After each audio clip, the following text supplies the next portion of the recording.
बहुत सारे लोग थे मेरे सामने महाराज, उसने सोचा कि चलो कर देते हैं, तो उसकी कई तो खत्म हो गई साबुन और कई प्रकार के ब्रश खत्म हो गए और कई उसका क्रीम खत्म हो गया। तो कहते उसी को डेंटिंग पेंटिंग करके महाराज सारे के सारे नारद जी ने भी सोचा कि मैं भी बहुत अच्छा हूं। अब वहां पर सील निधि महाराज ऐसे, इस तरफ राजा बैठे, इस तरफ ऋषि महर्षि सब लोग बैठे।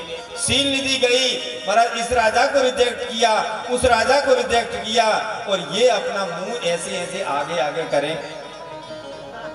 तो दूसरे रुद्र भी बैठे थे वहां पर, जो और भी तो लोग हंस रहे थे ना। अच्छा, लोग कितने मूर्ख हैं कि सब लोग आनंद ले रहे थे, यदि पहले ही बता देते तो नारद जी की बेइज्जती नहीं होती। लेकिन महाराज किसी को बताया नहीं, सील निधि के पास बार बार अपना मुंह लेके जाते। तो सील निधि लोगों ने बोले महाराज आपने अपना चेहरा देखा है क्या? रुद्रों ने बोला। तो जब वो निकल गई ना तो नारद जी को लगा यार कुछ गड़बड़ तो है, अपनी डेंटिंग पेंटिंग में लगता है कुछ गड़बड़ है, अपने उसमें अपने कुछ ही गलती है। महाराज उसने जाकर देखा जल में, तो महाराज जो रूप मांगा था नारद जी ने वो महाराज रूप तो नहीं मिला, और महाराज बंदर और बंदरिया जैसा रूप मिला। महाराज नाराज हो गया नारद जी कि बताइए, बोले हमने इतना समय बर्बाद किया इसके लिए, और महाराज बहुत गुस्सा आती है। कामस्य क्रोधा लोभा देहे तिष्ठति तस्करा। जब महाराज आपको गुस्सा आए, कब आएगी गुस्सा? जब आपका कोई काम ना सुने। जब काम, सारी गुस्सा किससे आती? काम से।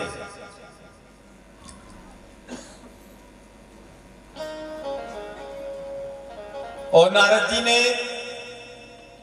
आपने किसी को काम बोला, आपका काम नहीं किया, गुस्सा आएगी कि नहीं? बोले काम बोले काम से आपकी स्मृति भी खत्म हो जाएगी। और आखिर में कहते महाराज, उसने, नारद जी ने भगवान को श्राप दे दिया काम की वशीभूत होकर, और बोला परम स्वतंत्र ना सिर पर कोई। बोले आप परम स्वतंत्र है, सिर पे कोई भवई माने करो तुम सोई। जो तुम्हारे मन में आता है वही तुम करते हो, भगवान से बोलते हैं। ऐसे ही आप भाई साहब घर में आप बोलते हो, तो घर के अंदर में जब जाते हो तो आप समझाते हो। तो जो बहुत बुद्धि, जिसको आप बहुत समझाते हो भाई ऐसा नहीं करना, ऐसा नहीं करना, ऐसा नहीं करना, लेकिन जब संसार के थपेड़े पड़ते हैं, जूते पड़ते हैं चार, जब उसकी समझ में आती पता चलता दादाजी सही बोल रहे थे। बोलो शंकर भगवान की। जब सास समझाती बहू को मानती नहीं है, या बहू अपनी और दूसरी को समझाती है, छोटियों को महाराज समझती नहीं, और जब महाराज फंस जाती है तो बाद में पता चलता है कि बात तो सही थी। ऐसे ही भगवान नारद जी को भी समझाया, नारद जी समझा नहीं, और नारद जी ने उल्टे उनको ज्ञान दे दिया। अच्छा एक बात बताता हूं, एक बार एक जगह शादी करनी थी, कितनी, तो जो नहीं समझने वाले जो नारद जी थे, भगवान ने जब गाली दिया तो ऐसे दो व्यक्ति थे। तो शादी करने के लिए कितने गुण चाहिए? कोई 27 मिलाता है, कोई पूरे 32 गुण रहते हैं, लेकिन जैसी जिसकी आवश्यकता होती है वैसे मिलते हैं। तो लड़का और लड़की के सारे गुण मिल गए, 32 में से 31 मिल गए, लेकिन एक गुण नहीं था। बोले कौन सा गुण नहीं था? बोले महाराज जानता किसी का था नहीं और मानता किसी का था नहीं। बोले ऐसे, बोले एक ही गुण रह गया था और सारे गुण मिल गए थे। सारे भकूट मकूट जो ब्राह्मण देव मिलाते हैं सारे मिल गए, लेकिन एक ही गुण नहीं था। ऐसे ही नारद जी ने, भगवान ने बहुत समझाया लेकिन माना नहीं, और भगवान को खुद को श्राप दे दिया। मृषा होय मम श्राप कृपाला, मम इच्छा कर दीन दयाला। बोले आपने, कहते जब दे दिया तो भगवान ने वहां पर कुछ बोला नहीं,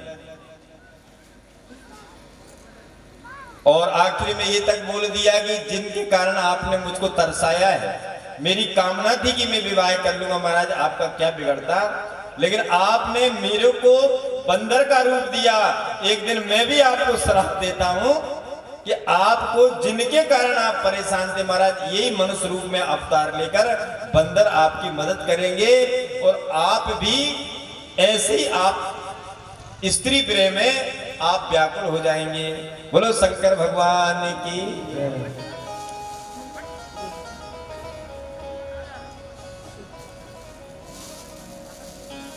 और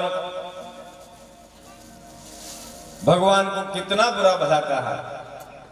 महाराज ऐसे ही गुस्से में भी घर में आपको कभी कभी बड़े जो छोटे लोग हैं वो बोल दें, तो जब आप कोई बड़ी बात नहीं है, तुम सर्वश्रेष्ठ सबसे ऊपर मन में आवेशो करते हो, नहीं संत भगत का ध्यान रखो, उनको भी अनहत करते हो। नारी के प्रेम में स्वामी जिस तरह मुझे तरसाया है, ऐसे ही घूमोगे बन बन, तुमको ये साप हमारा है। महाराज ये नारद जी ने शराप दिया उसको, राम जी महाराज को। राम जी तो सर्वश्रेष्ठ थे, लेकिन उनको भी श्राप दे दिया। ऐसे ही आपकी यदि कोई बात, आपको दो उदाहरण दिए, यदि आपको कुछ ना बोले, कोई समझे नहीं, तो चुप हो जाओ। क्या हो जाओ? राम जी चुप हो जाइए। आप कहते हो महाराज मेरी कोई सुनता नहीं है, तो भैया सुनता क्यों नहीं है? 3 बार बोलो, चौथी बार बोलना बंद कर दो।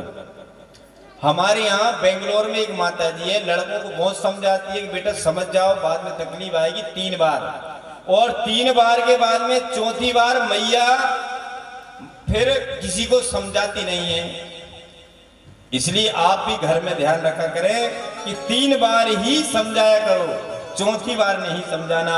शिव गणों को भी दिया, वो जो शिव जी ने बताया था ना कि तुम्हारा मुंह बंदर का है उनको भी नारद जी, अच्छा आप 2 आदमी लड़ रहे हैं, तीसरा आदमी बचाने के लिए आ जाएगा, तो कई लोग उसको ही पिटाई कर देते हैं।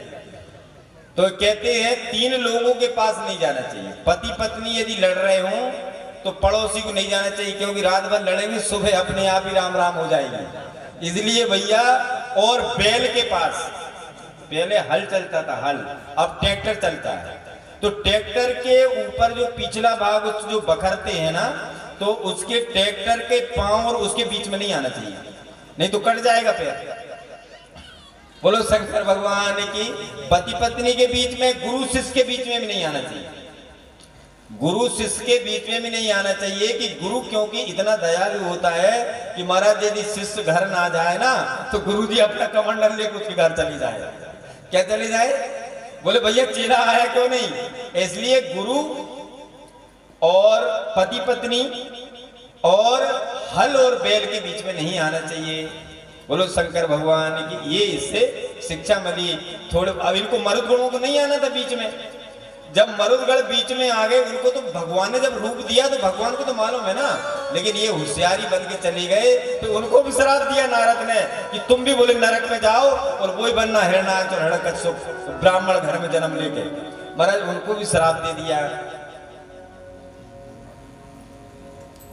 उनको भी श्राप दे दिया। बोलो शंकर भगवान की। नमः शिवाय, ओम नमः शिवाय। भैया थोड़ा थोड़ा करते रहना। नमः शिवाय, हरे हरे भोले नमः शिवाय, नमः शिवाय, नमः शिवाय, हरे हरे भोले नमः शिवाय, ओम नमः शिवाय, ओम नमः शिवाय, हरे हरे भोले नमः शिवाय, नमः शिवाय, ओम नमः शिवाय, हरे हरे भोले नमः शिवाय, नमः शिवाय, ओम नमः